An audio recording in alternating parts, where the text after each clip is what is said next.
Wake that ass up. Early in the morning. The Breakfast Club. Morning, everybody. It's DJ Envy, Angela Yee, Charlamagne the Guy. We are the Breakfast Club. We got a special guest joining us today. Yes, indeed. We got Royce the 5'9". Welcome back, brother. What's up? What's up? What's up? Who else you got with us, Royce? It's my brother Courtney Bell. Peace and love. Artist Courtney Bell. Yes, my longtime friend and partner, Keno. Keno. Who y'all Keno, talked he to been many here before. times. Keno and Royce looking very slim and vegan, man. What's up? Nice, healthy looking lifestyle on y'all brothers, I can see. Yeah, definitely a healthy lifestyle. Not quite vegan yet, though. Not quite vegan yet. I'm not all the way converted, but I'm getting there. Almost there. I'm getting What there. you been up to, Royce? How's everything been? I've been adjusting, man. Adjusting to the pandemic. You know what I mean? Like, it's tough. It's a tough time. You know what I mean? So I've been trying to keep myself mentally stable. I'm learning about myself. I'm learning the biggest lesson I learned about myself is I don't need to be speaking all the time.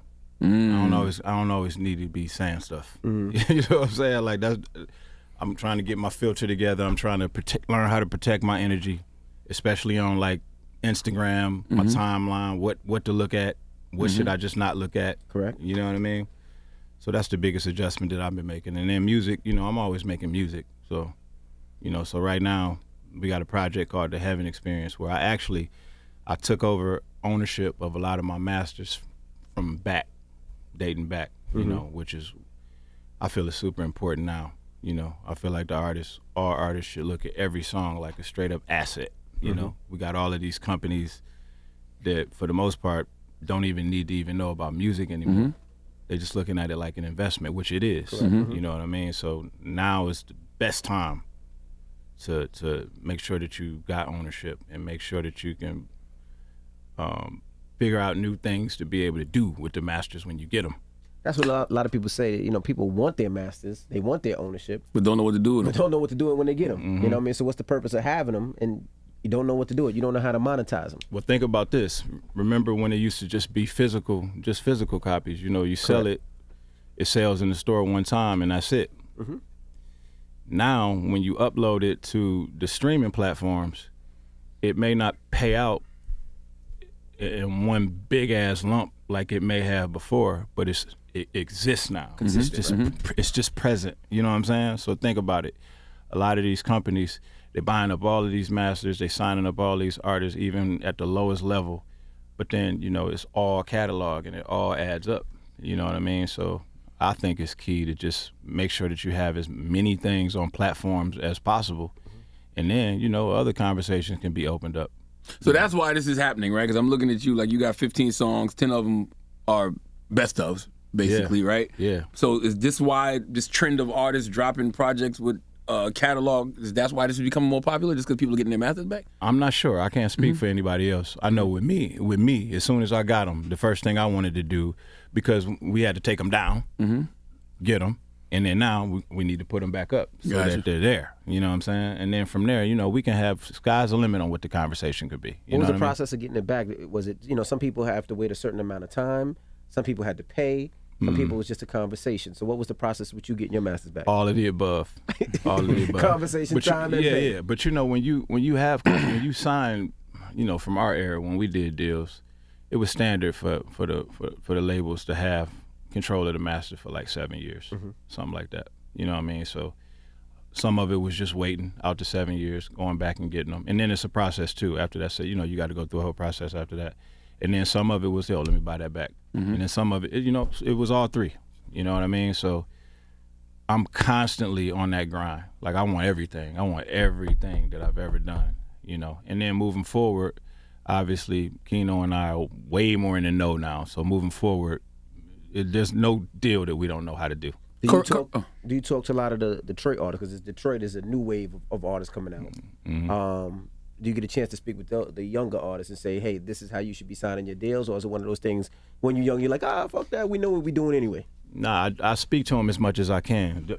This is one of them. Okay. this dude is like enlightened beyond his years. He's non-problematic, but there's a few young artists in my studio that I kind of mentor, not to the degree of him, but there's a lot of companies, I call them like middleman guys. You know what I mean? Like they come with a bag of money.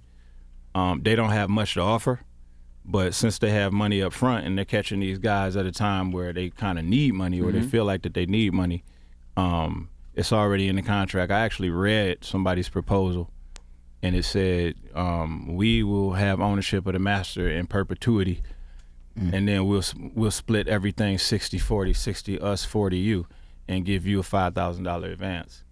And he was thinking about signing that. For $5,000, God damn. Because Looking at it as an opportunity, though. yeah, because we don't. 5,000. Number one, we programmed to think short-sighted. Correct. Definitely.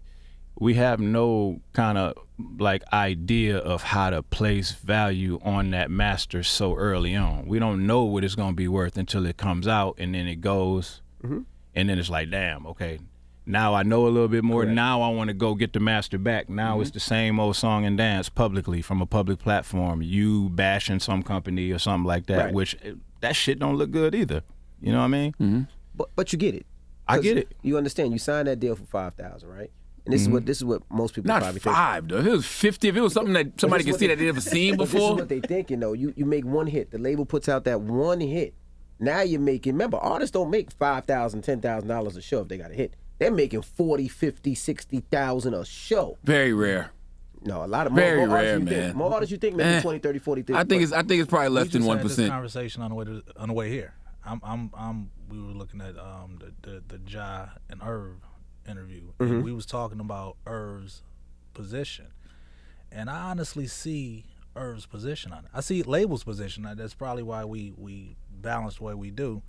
If I'm a label or if I'm a person and I give you $5,000 and it goes nowhere, you don't owe me that $5,000 back. Yeah. Right? You but know but when it goes somewhere, it's an investment. You invest in Apple, Apple don't get to come to you and say, well, we're going to take our stocks back because we're making too much.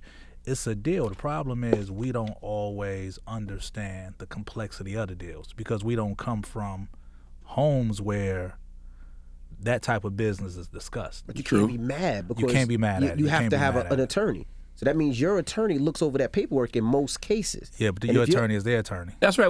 I give you an attorney. It's just an attorney to label you Yeah, all the attorney to time. attorney. You can have an attorney. But you know how that conversation came up in the car? Huh. I said, do you think it's possible for me, a black man, to cultivate a real meaningful relationship with an artist and own his masters And I said, yeah. He for, said for, no. for any period of time? I think so. Is there any point where that artist is gonna get a little bit wiser, a little bit bigger, and then look at it in retrospect? Is it possible for him or her not to harbor some you have to resentment? renegotiate, though. Yeah, I agree with You you, have Royce. to renegotiate though. Like when that artist catches that hit, it has to be a point where it said, okay, I made my money back off the investment because it's not just $5,000. You got to pay for travel. You got to pay for wardrobe. That's the you're biggest paying for part. traveling. You're So paying for What would your shows. renegotiation be? It depends how big the record is. Like, for perfect example, right? Sorry, Cardi B. When Cardi B was first signed, they put a lot into Cardi B, but then she took off. That should have been a renegotiate right then and there. You got one of the biggest female artists. Give her half the company. She's Yeah. Cardi B. Yeah, 100%. I agree. That's my opinion, and no I agree. disrespect to and everybody, but Once I recoup my money, me and her should be equal partners, 50-50. But then what happens when you got 5 Cardi B's on your label? Exactly. And Now, that's what I was you going to say don't- you too only got about so the much to masters give. conversation. It's about the investment you put in them. Right. You know what I mean? I don't want none of your masters if I didn't make a large investment. But if I made a large investment, I can see why. got to get it back. Or we could do, I think what we all should be doing, which is as the older generation, we need to get through to the youth and let them see it's a different way to do it. Right? Yeah. Because this is probably the biggest disparity between the youth and the OGs that we've seen. Right? We've all come in, we've all had mentors that we've seen and respected and learned a lot from. This is the first time where the youth is looking at us like there's a disconnect, and we think the disconnect is because as long as you could separate the youth from the experience, then it's easier to get them in these quick deals and take them for a ride. And we're going to be held to a different standard than the labels would be. I mean, Yeah. it's been like that. Yeah. You hear the way niggas talk about Hove, Puff. Yeah. You know what I'm saying? Like, Yeah. don't nobody Yeah, talk absolutely. about Leor. Don't nobody talk about none of these labels. Correct. But listen, let Hove do something. Let Suge do something. Let any of us do something, then it's just like, oh man, you wrong. How could you do that? You know what I mean? And But when you invest in somebody, like let's say you invest in him, you paying for everything, right? Because he's getting a start, so you're paying for studio time, right? And people don't think studio time is expensive, but you're paying for studio time. You're paying for them lights to be on. You're paying for the engineer. You're paying for the food, the per diem, the water, traveling, hotels, wardrobe if they don't have it. Now he has to make a record. If that record don't pop, you don't get none of that money back. So, and you're doing it on some family shit. You know, we're gonna spoil each other. You know what I mean? And that creates a sense of entitlement. You know what I'm saying? So it's just that's why I asked in the context of cultivating a relationship, because you know we do everything on some family shit. You know, so it's difficult to be able to do that kind of business and cultivate a relationship. That's why I feel like labels have existed with the evolution of technology the way they have so long, is because they can just keep it strictly business. Is that the other problem too, though, that black executives do the family thing? We're a family. We rock for life. We bad boy for life. Shouldn't it just be more business? That's what it always feels like. Even when like you look at Meek signing the Ross or Drake and you know Nicki signing the Wayne. It's a family. It's a family when we win. Yeah. But then when you start throwing them bricks out, then it's F that person that you just called your family. You know what I mean? Yeah, I know. I don't have nothing to say to that, because I mean, but we want family. It is kind of what it is, That's man. where we come from, though. Like in our culture, we come from broken families, so the ability to make money with our family, it ain't just music. I mean, it could be the dope game too, right? It ain't too many differences from the way we approach the dope game in music. But at the end of the day, it still starts with leadership. Bro, I went out there when Puff was working on the Press Play album. I went out there to work for him, and this nigga had me in like a MIDI room just writing verses over and over and over again while he was in the big luxurious A room with all of his celebrity friends and shit. And I was just like, man, this nigga ain't paid me. You know what I'm saying? Like, this nigga grimy. Man, about 10 years later, after I was a little wiser, I looked at him in retrospect, man. I had to hit him on the DM. I didn't have his number. I had to hit him on the DM, man, and tell him how much I appreciate him, how much I took from that. Like, it was because of that process that I started to rewrite in my own creative process. Like, I was like, I didn't even rewrite my own shit this much. Why don't I approach my shit with this same kind of intensity? I pulled that from it, and just the opportunity. You know what I mean? Like, sometimes, man, we take for granted the opportunity. And I looked at him and thought about how many great things he's contributed to the culture, and how much all of the bad stuff, or the quote unquote bad stuff, is always placed in front of us. Same with Baby. I wish I could call Baby and tell him how great I think he is. You know what I mean? Because it's like, every time you hear about these guys, it's all, they on drugs, they doing this, nigga kissing this nigga in the mouth, this nigga doing this. But it's like, bro, these niggas been existing since 1997. Nah, legends. Nah, for real. 1997 has not stopped. If that was anybody else from any other culture of people, them niggas would be They'd have running statues. Universal. No, you're right. We have Statues. to appreciate even Dame. I seen Dame this weekend. And I was on a panel with him. And in the middle of the panel, I had to say thank you. And he was like, for what? I was like, back then when I was doing mixtapes, even though it was like 99, I was like, you had an opportunity to do the Rockefeller mixtapes with Clue, with SNS, with Flex. But you said you wanted a young DJ at the time, and you picked me. And I was like, thank you. Because you were cheaper. Just shut up. They have to pay you. Yeah, shut up now. But, you know, he was shocked that I said thank you. But I was like, you know what? When you grow a little bit, you really understand how much of how grateful it was to have that opportunity. Because we don't have those opportunities. You know? But I will say, though, 10 years ago, you wasn't no new nigga, Royce.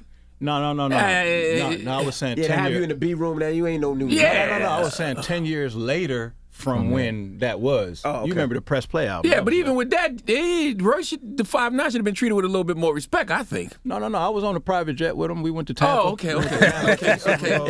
It's just when we was up at Daddy's house. You remember how long ago Daddy's house was? You know what I mean? I was. He definitely, when he reached out to me, my man Slam. Shout out to my man Slam, Wiz Packs and shit. But Slam reached out to me, and I was definitely just sitting around Detroit at that time when he reached out, for sure. And I was gonna ask, you know, with everything you've been through in this industry, the ups, the downs, the groups, solo projects, what makes you want to jump back into this on the executive side? I don't want to jump in on the executive side like that. I don't. Right now, I'm more focused on mentorship, artist development, because I'm an artist at heart. You know what I mean? And Royce hate the business side. No. See, because he on it. Envy. He's on the executive side. He just don't want to admit it. I don't. Executive side. I don't know if you know. He don't want to admit it. He don't want to say executive. You're sitting in an interview with your artist, Royce. He been calling me you brought up here. That's kind of an executive. He been calling me a suit for 25 years, man. He don't want to admit it. Listen, I love doing business. I don't want to send the wrong signal. I love doing business. I don't look forward to doing certain kinds of business with people who I have a relationship with. It's very difficult. I'm a Cancer. It's very difficult for me to separate business and personal. You know what I mean?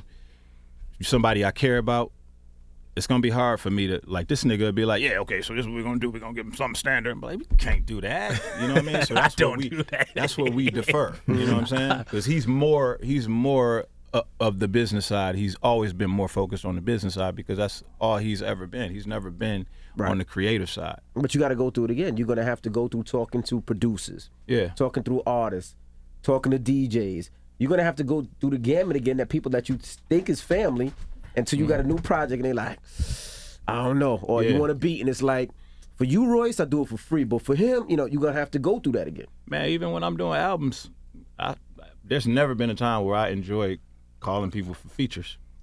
I hate that part. It's the worst. That's why I stopped doing albums. Especially being in Detroit. You did mixtape. You did albums. Yes, and that's why I stopped. That's why Khaled slapped all of y'all. But Khaled don't care. That's why he lapped y'all. He's great at it. He doesn't mind being persistent. I'm from a place where if I ask you once and you say yes, I shouldn't have to ask you again. That's ego, though. It is. That's ego. Your ego get wounded one time. Now you just want to fall back. Like, no, if you want something, go get it. Khaled is relentless. He is relentless. I tell these kids, you have to have a DJ Khaled level of annoyance to make it in this business. I don't even know if I would categorize that shit as annoying. No, it's annoying. Like relentless. It's like relentless with this shit. I admire it. It's like I wish I had that. Me too. You know what I mean? But I can't do it because I get inside my own head real quick. You know what I'm saying? Like, this nigga know I'm calling him. But you named this the Heaven Experience Volume 1. Correct me if I'm wrong. Isn't Heaven one of the name of your children? No, Heaven is the name of my studio. Your studio? Okay. It's the name of my label. Got you. Yes, Heaven Studios. So, okay. It's like a hub, man. It's like I built like a hub. Why you never came to the studio, man? I don't know. I was just in all Detroit too. Huh? We come back out there. I was just in Detroit dropping off packs. I'm gonna come by there. Okay, yeah. So it's like a hub. That's kind of like where me and him got kind of tight at. You know, I've been knew him. I've always been a fan of him, but it's a hub for artists to come develop. And when I say develop, I don't mean just come and just make a bunch of music. You know, like obviously the doors are open for them to come and do that as well, but just to come have conversation, man, about life shit. You know, allow me to bestow some of my wisdom on your young process, because every single mistake you can think of that you're gonna make, I made them.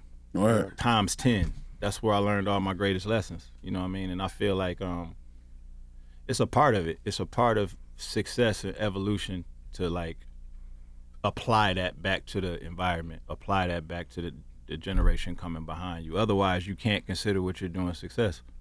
It's part of it. What made you decide to work with Royce? Same thing. I've always been a fan of him. I'm a lyricist. You know, I feel like coming from Detroit, that's what we bred on. I'm a fan of M. I'm a fan of Sean. And even outside of the culture, the Big L's, the Rakims, like I studied that growing up. So like I studied his cadences when I first picked up my pen. And I respect him as a man first. Outside of business, we have a real relationship with each other. Like we really kick it on an intimate level. So, you know, it was divine that it happened more than anything. How you feel about Detroit's rap game now? I feel like Detroit is like one record away from really being the next city that takes off. Next? Are you crazy? Memphis and Detroit been running shit for the past 2 years. Next? Memphis is, I would say this, Detroit street all day long, but Memphis is street and radio when it comes to it. We getting there though. You know what? That's what I said. You're one record away from that going, because there's so many Detroit artists that's popping. We missing the mentorship though. We are missing the executive side, because most of the people who became executives, you know, Paul Rosenberg, he's here. I came here, or you went to LA, right? So, but who Memphis got on the executive side? Gotti, I guess. Right? Gotti signed all the artists. He signed whether it's Black, whether it's Moneybagg Yo, whether it's he's signing artists. Like I that's the one thing I don't see in Detroit. You know, I There's think so Memphis- many artists in Detroit. You know, I think Memphis had that. Detroit might just be getting the independence of it all, because that goes back to 3-6. Yeah. You know what I mean? Like being your own label, having your own studios, pushing the artists you want to Yeah, push. we didn't have a lot of people coming back home. You know what I'm saying? When Mario Winans left, you know, Mario kind of left. You know, when I left. Like a lot of dudes from Memphis, 3-6, Carlos 6 July Brody, who did a lot of puff, like they went home, so they was able to get what we're talking about, right? They were able to get.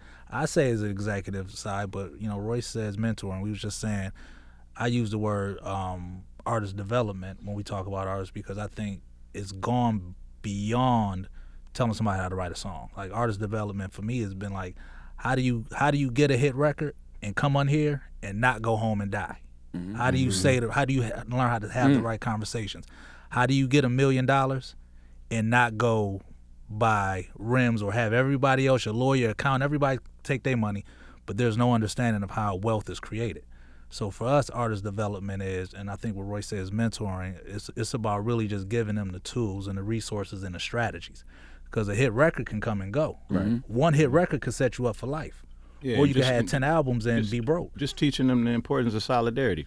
I mean, that's what we always missed in Detroit. Obviously, it's a little better now than it's been, but this is by far, the best place Detroit has been in. Absolutely. Culturally. Ever. You know what I'm saying? Like, we got so many artists popping right now, but we are missing, like what you said. We don't have that executive like Gotti coming and signing up everybody, which would help to kind of bring us all a little bit closer. You know, everybody's kind of like just all over the Well, place. Coach K and P trying to sign every Detroit Yeah, artist. They're not the only ones though. Gazi trying to sign. Everybody's looking at Detroit right now. Last week I went through. I drove through Detroit. I think like 7-8 artists. I went to their each one of their hoods just to see how different it is. But just the fact that they get so much love in each one of their hoods and all their music is playing was like, damn, I just want to see it go. Like go. You know what I mean? Like Atlanta was like. I think we're there though. Yeah, I think we're there. And that's what I was about to say. Like, just to answer your question, like before the industry came to the city, because I'm a part of that generation, the Babyface Rays and all of them. We are our own celebrity in our neighborhoods and in the city. Absolutely. So outside of the culture, like we'll get 1 million, 2 million views alone just in Detroit before it catches and sparks outside of our culture. So like I feel like that's the biggest thing with us. And you know, chiming in on what y'all said, it is pivotal that we have that connection between the OGs and my generation, because now, being in the age of social media, we in a space to where it's like, with us having that disconnect, I don't need you, because now I have money like you have money. I have the resources like you have it, but we don't have the wisdom and the understanding of the business side. And they hustlers. Yeah, for sure. They hustlers too. So their concern is we come in and get the money. They don't necessarily give a fuck about hit records. You know what I'm saying? So I think that's why you don't see, you know, songs even structured like they're even trying to be on like radio. Like First Day Out.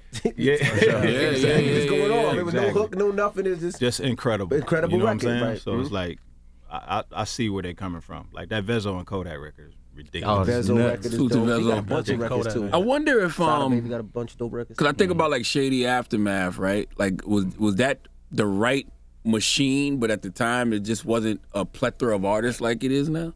Because M did what he could, right? Like he had D12, he had Obi, M did an amazing job. put the light on Trick. Yeah, even when he wasn't trying, you know what I mean? Like just what he did opened up so many doors.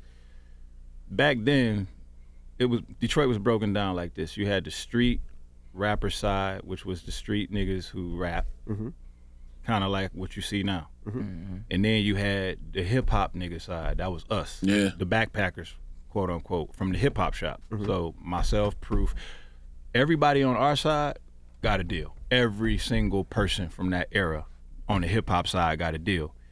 It was just our time. You know what I'm saying? And I'm gonna take it even further. Like the Street Lords, Cheddar Boys, Rock Bottom, all of these crews that were making the street records back then, who were kind of in competition with us, they were making straight up club classic, street classic records that still play today. Facts. That they were the kind of records that y'all are talking about that the youngins now are missing.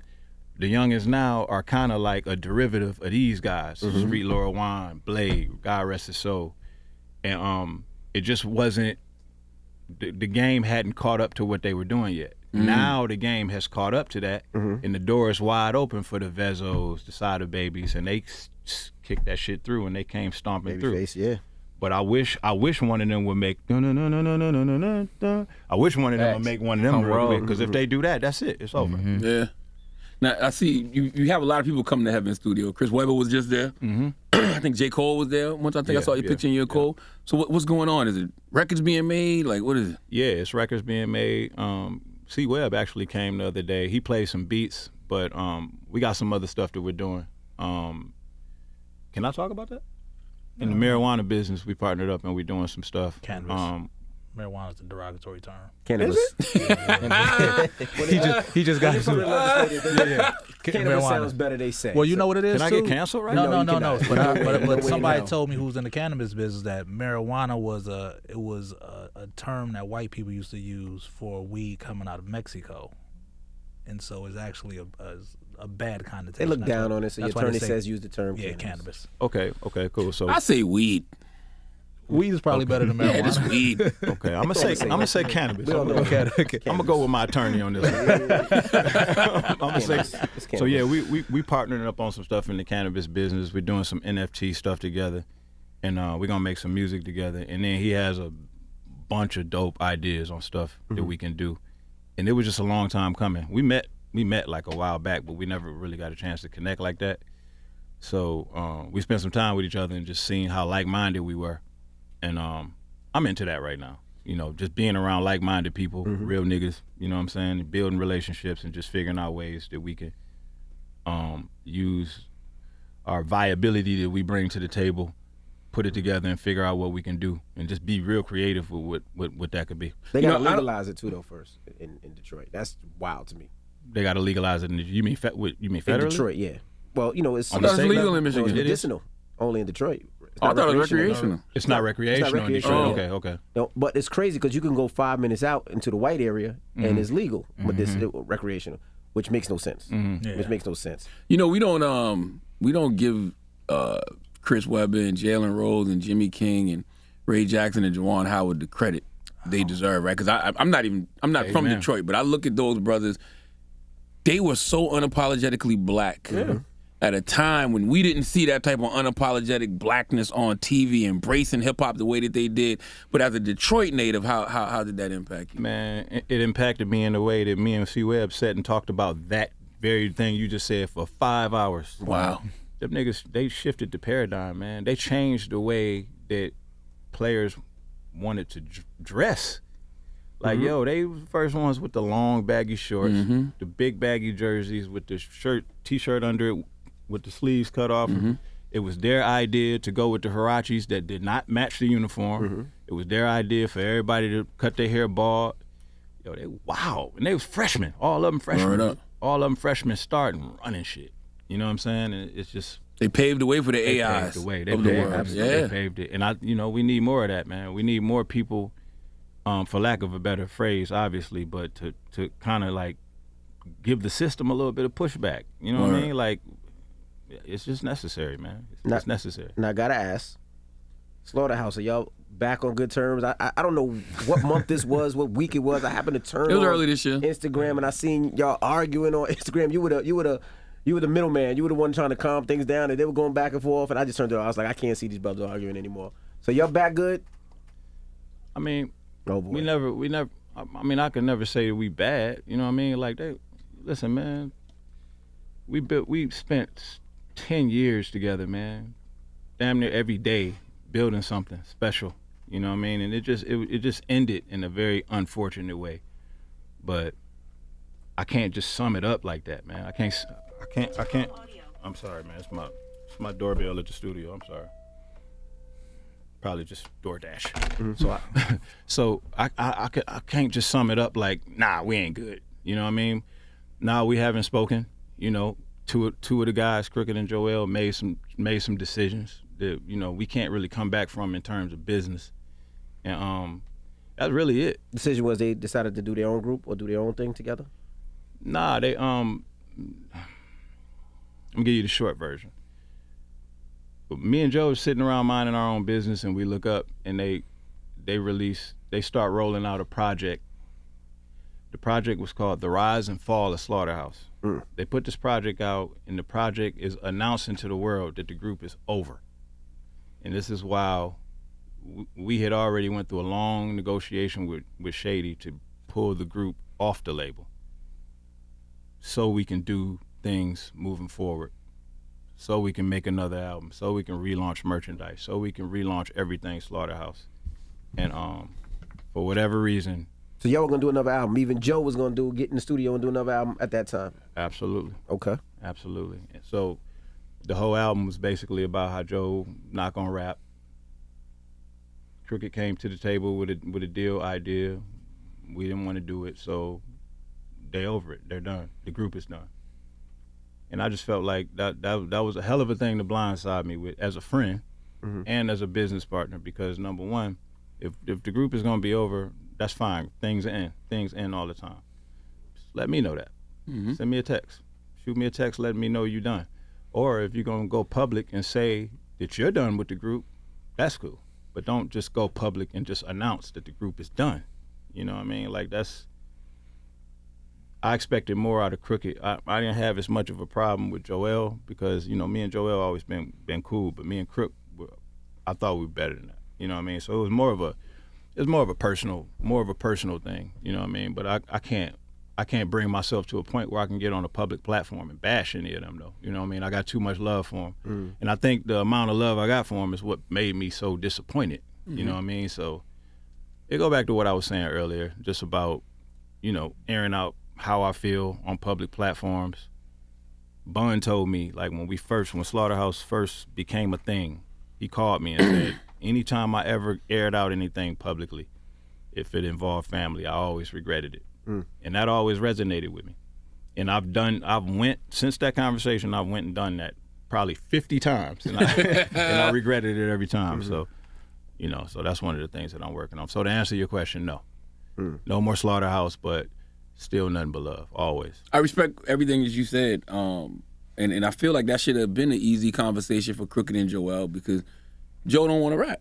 So if he don't want to rap, there's no Slaughterhouse. So why shouldn't they be able to go do their own project? Well, it's easy to paint Joe as that because of how many things he said publicly.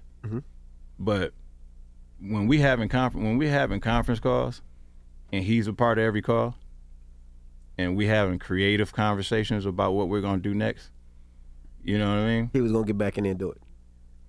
Joe's thing is, I'm retired. I'm in the content space, but I'm really into ownership right now. I will rap in Slaughterhouse if we own it, but we gotta own it. It can't be on Shady. And if we decide to take it to another label, I would be particular on how we would do that deal, because we already built it. This is something we built already. As y'all should. And I agree that it shouldn't just sit on Shady. It shouldn't just sit on Shady. If Shady doesn't want to release it, and this is respectfully, because I love them too, always. It shouldn't just sit on Shady. We built it. It's ours. So when we got it off of Shady, man, that was like fulfilling. It was bittersweet. It was bittersweet because it was like, damn, I had a vision for doing this with my good friend. You know what I mean? But it didn't work out for obvious reasons. So getting it off of there and still now having it back in our possession and having something that we built, the first tangible thing that we built in this business organically, you know, multi-million-dollar brand that we built from the ground when everybody told us, nah, y'all been around the block, y'all can't, oh man, y'all never be able to do festivals, y'all don't have songs, y'all don't have hooks, you know what I'm saying? Like, and we kind of like defied all of those odds, you know what I'm saying? So to get to that point, with Joe being way more knowledgeable, obviously myself being way more knowledgeable, and then just having it in our possession, and for them to just jump the gun like that because of a deal that he put on the table, which that's never been his role in the group. But I mean, anything that anybody put on the table, I would consider it, but I think that we should be allowed to ask questions, right? All right. Like if I put something on the table for us and you ask questions, or even if you say no, does that mean everything is over, or does that mean we go to another label? We hadn't talked to any other labels yet. We hadn't even talked to a label in that situation. We talked to a guy who was talking to a label. We never had nothing on paper. There never was a proposal in black and white for us to look at. It was just a conversation. He didn't like how the conversation went. So he decided, fuck them, we gonna go do this. Do you feel, playing devil's advocate, right? Do you feel like, white devil's advocate? White devil's advocate. We know Joe is doing well with his content, creating everything that he's doing. You're obviously doing well. Could it be a situation where maybe Joel and Crooked weren't doing as well because the group was so much financial for them? I mean, y'all were going on tours. I don't think y'all ever really got the money that y'all deserved yet. Do you feel like maybe that was their way of saying, look, I got to feed my family at the end of the day? Possibly.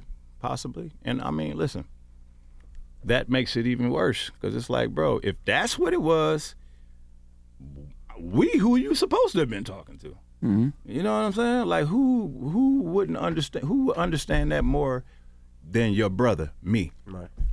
The guy who been up and down, just like anybody else in this business. You know what I'm saying? Like, I understand the ups and downs. So if this is a down time, and this is like something, because there's been plenty of things that I've done. Because one of my rules in the group was I'm not doing any 3-man shows. All members got to be there. All members got to be there. There's been plenty of times Joe couldn't make it where they were like, yo, listen, we need you to come do this because we need the money. And I did it. You know what I mean? So, what is that? It was just a bad deal. Like, Royce is going to be political. It was a bad deal. They positioned a bad deal. And they used a lot of stuff that was happening within the group. It was just a bad deal. It was a bad deal. It wasn't the right person. There were times when Joe was ready to rap and we couldn't get Crook to rap. They don't talk about that shit. You know what I'm saying? Like, why couldn't Crook rap? Crook always ready to rap. Crook didn't want no. See what I'm saying? See, people got the wrong impression about people, and that's why Joe is easy to paint as a certain thing. He's an easy target. Yeah, and Crook and Joel look like the blue collar guys. Correct. You know, the guys who willing to roll their sleeves up. Fuck all that. Crook. He had his ways about him the whole time. He always had some issue with Joe that he wouldn't address. It was always in the air. I can't quite put my finger on what that was, but this nigga that made Joe diss records, he done did all types of shit. You know what I'm saying? People just didn't hear him. You know what I mean? But he did it. And there was a time where he was like, nah, I ain't rapping. You know what I mean? Nobody fucking went out and put out an album about him not rapping and saying that the group is over with. It's messy. And then on the business side, it's like, yo, you're not fucking up our shit. You fucking up your shit too. You know what I mean? We all taking the same L together. And then, like during the whole process, you painted me in a certain light.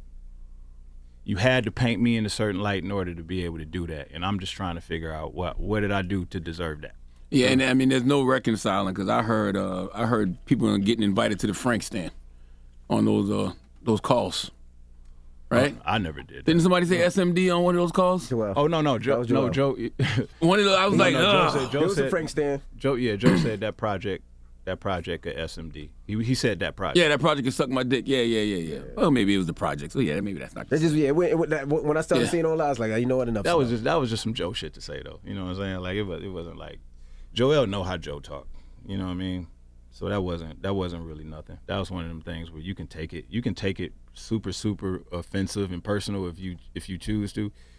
But Joel said a lot of weird stuff too. You know what I mean? Like everybody played their part. I'm holding myself accountable for the part that I played too. You know what I mean? But I mean, it's a little. What part late. did you play? You think? I mean, you making it hard for me because I don't do much wrong, Charlamagne.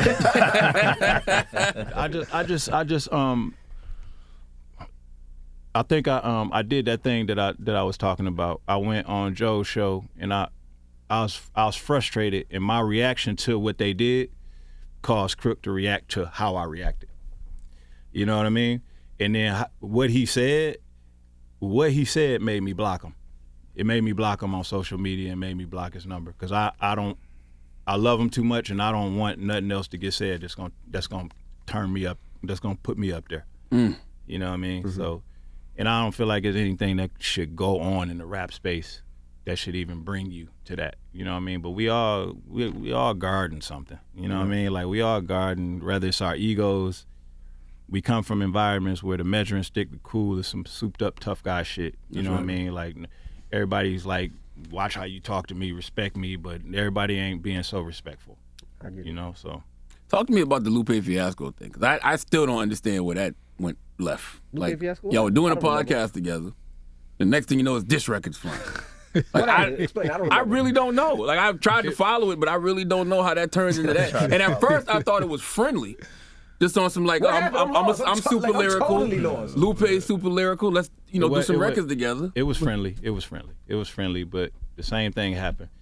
There was a conversation on live stream on a platform, public platform for everybody to see, and Lupe,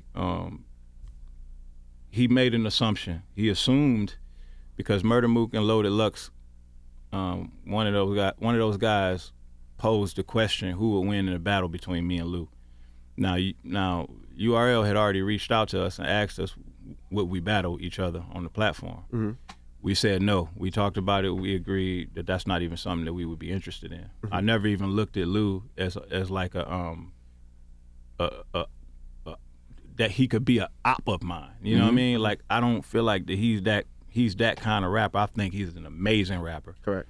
But I don't think he's that kind of rapper. I don't think of guys like him when I think of, if I was to battle somebody, who would it be? You know, I would think about people like Sci-Hi. You know what I mean? That makes sense. People who are more aggressive and, you know, like attacking MCs kind of style. You know, Lou is more of like a cerebral, top tier, amazing lyricist. So we said no. So when Loaded Lux and Mook posed that question, they called Lou and start just hyping him up, saying, you know, like, Lux was like, I think you'll win, you know.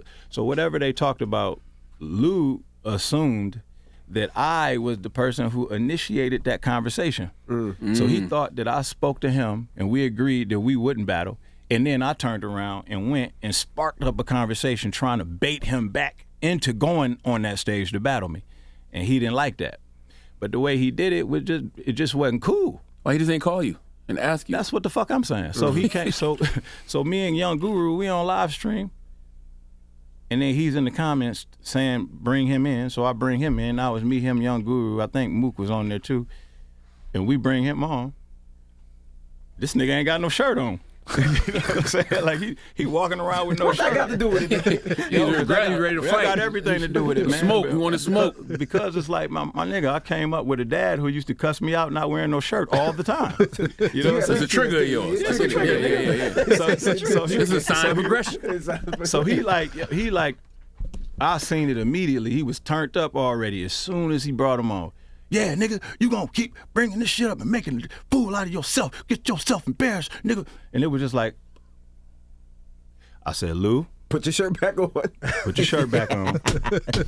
I said, and calm down. Now we were doing a podcast together, and there were two other times that he kind of turned up on me.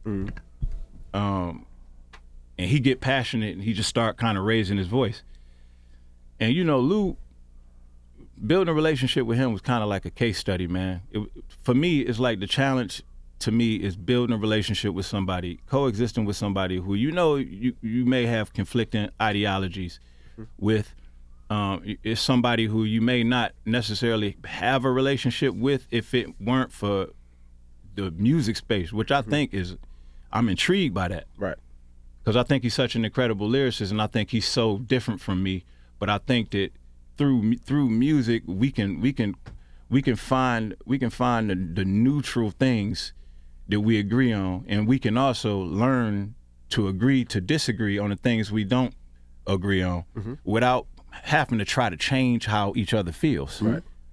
And you know, like, to me, that's the ultimate way of building solidarity, because I think black people in general, we feel like the shit, we got to be a monolith. We don't. You know what I mean? Like, we all pretty much have the same goal. Right. Everybody's agenda starts to change a little bit, and everybody's pathway to getting to that end goal is different. But everybody thinks that their pathway is so superior to somebody else's. Right. So, and I think music is the only thing that can kind of neutralize that. So, and I like Lou. I still do. I like him as a person. I think he's real cool. I disagree with a lot of shit that he has to say, but so he started yelling. He yelled a couple times at me on the podcast, and I just told him, it's not a problem. It's okay for you to like cross my boundary if you don't know my boundary, as long as when I let you know about it, you know, you can make that correction, moving on, and we fine. So it never was like an argument or nothing, but it was just like, yo, the yelling is the only thing that I can't really do. I don't do the yelling. I don't yell at nobody in my life, and nobody yells at me. You know what I mean? So that's just not something I'm willing to, you know, deal with. Some people are different. Some people are cool with that. Some people don't like when you lie. Some people don't like, yo, don't yell at me. You know what I'm saying? So this was the third time he did that. So when he came onto the thing, he yelling, and I'm telling him, Lou, calm down. And I already knew. I was like, yo, I think you think that I initiated this conversation. I ain't had nothing to do with this conversation. This is something that they just they came up with on their own. And I was like, calm down before you say some stupid shit.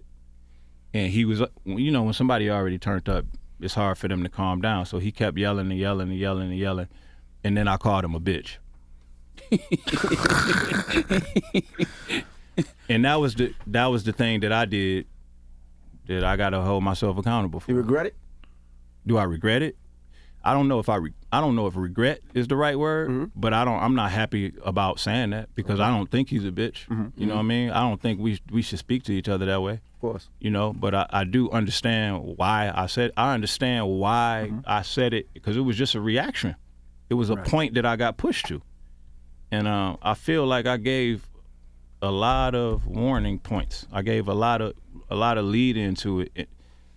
And that's me knowing myself. If it gets to a point where I start getting upset, I'm going to just react, and then I'm going to go outside of my body. I'm going to vibrate lower. I'm going to start doing shit that's not really reflective of the way I want to evolve.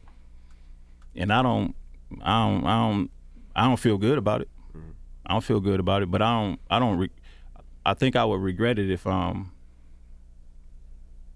if he had apologized, then I definitely would apologize. And then it would go down as a regret. But as of right now, you know, like the way that everything kind of got summed up, it is what it is, but I don't feel good about it. So you haven't spoke since? No. Damn, and it turned into records. Like y'all actually going at each other. With a record, when I did mine, it was still in the friendly competition category. But after I did mine, that's when he unfollowed me. That's when he stopped the podcast. So to me, that's an official fallout. Yeah. So to me, that's no longer a battle. That's just a fallout. And now I regret the song. That's why I never responded to what he did. Who you think won the battle? Just musically. Anybody he can have it.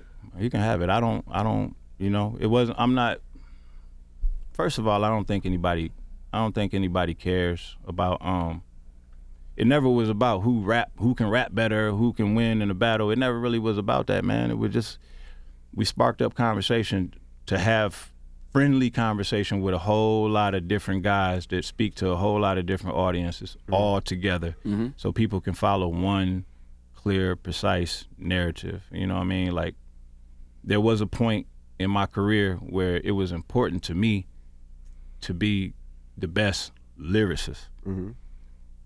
I've grown from that. You know what I mean? So, I mean, I think especially when you're talking about somebody like Lou, who's so much different from how I am, it's just gonna come down to preference. Right. You know what I mean? I don't think what he did is him at his best, in my opinion. Not from me as a fan. It's him at his best. It was just sound like a bunch of angry shit, a bunch of angry, scathing shit that he said because he was mad. I heard that about both of y'all though. I heard that about both the projects both of the songs that y'all dropped. Nah, it wasn't no venom in mine. No, I'm not talking about the people just was like, oh, this isn't either one of their best, but I think it's because of the expectation. Because y'all are super lyricists, right? So you thinking Lupe and Royce going at each other, you about to hear some shit you ain't never heard before. No, it wasn't that kind of atmosphere. You know, it wasn't planned for us to, you know, just go at each other like that. Everything just kind of happened spur of the moment. I blame the pandemic too. And the way did Mickey Fax come in? Mickey Fax just kind of inserted himself. Yeah. He just kind of inserted himself into it. And I think he just looked at it as an opportunity to get in the mix, because he was one of the people that was involved in the convo that we were having. You know, but so he was boosting it up, like who would win between you and he was one of the people kind of talking about it. But after the me and Lou thing happened, I think he looked at it as an opportunity to jump in there because he jumped on the live stream with me, and he didn't like the fact that he was trying to get me to call him a top tier lyricist, and I was just telling him I don't view him as that, but I do think he's dope. And he thought, since we were in front of an audience, that I was trying to play him. And then Joe came in, and Joe was kind of talking at him, you know what I'm saying? So he turned around and he did his diss record and shit. And I think it was him and Lou were kind of like in cahoots with it, because Lou was kind of like, all right, now you do that. That means I don't have to respond back and say nothing. You know what I mean? I don't have to keep going back and forth, because I think part of Lou felt like that I had planned this shit the whole time. Mm-hmm. You know what I mean? So he thought that I was gonna keep going.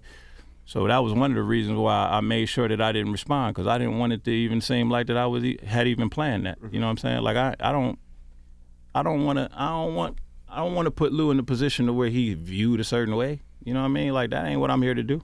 You know what I mean? So I kind of had to let it go. The Mickey Fax thing, people were like, yo, you got to respond. And that's exactly why I didn't respond. Don't fucking tell me I got to respond. I got to do shit. You know what I'm saying? That's another thing, man. The fans or the followers or whatever you want to call them, they think we work for them. You know, They think we like, you know, step and fetch it and shit. Like, we just rap when they say we should, because they want to be entertained. And yo, that's cool too. We can rap competitively to entertain if that's what we agree to do, as long as we keep it respectful. But if it turns into a fallout and it turns into real personal feelings, I'm not interested in that, man. I had enough of that in my career. Hip hop is exhausting. Yeah, it is. And the male ego is so fragile. Like, all of this stuff sounds like it's this one phone conversation could like dead so much of this. Yeah. I agree. Where would we learn that communication from? Therapy. Name a rapper in therapy. Yeah, it ain't too many. It's more. You know what's so funny? It's more the younger generation that's embracing it than the older people who probably really need to process some of that unhealed trauma. You know what? Lupe, he's so smart. He's so smart. He's too smart for his own good. You know what I'm saying? That nigga don't think he need therapy. He need therapy. He definitely need therapy. But I mean, you know, dog, I got mad love for Lou. Well, let's get back to the Heaven Experience. It's out this week. You want to play What a Time? Do I what? You want to play What a Time? Yeah. Let's play What a Time. Well, we appreciate you, brothers, for joining us. Thank you for Featuring having Courtney me, man. Bell. Always good to see Peace to y'all, the brothers. gods and the earth. It's the Breakfast Club. Good morning. Thank you.